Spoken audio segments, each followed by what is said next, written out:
mentioned the guards who man the invisible wall. Could you elaborate on that, AJ?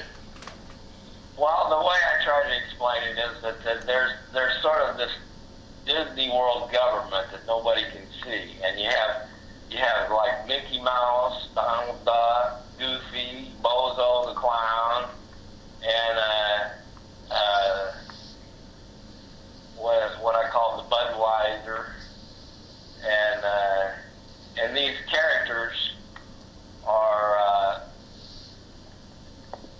they're in charge of our bureaucracies of various kinds, and sometimes in business and sometimes in the government, and they come up with all these petty rules, and the rules can actually defeat. For example, the rules can defeat the Constitution. And when you do a pro se lawsuit, you run into some of those tactics, and that's how I came up with the logic of it. Does that make sense to you?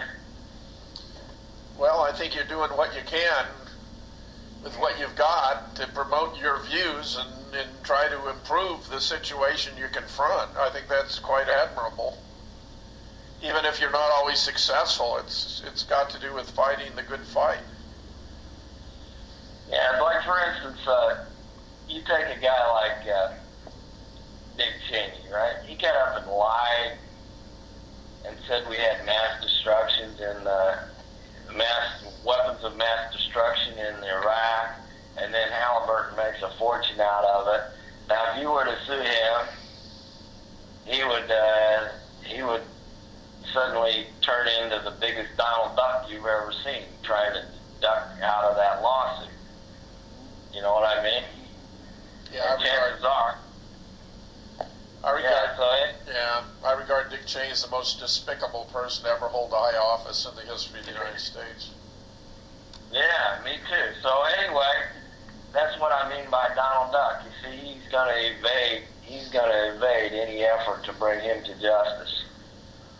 And the people at the top with all the money and power, they have this wall that separates them from the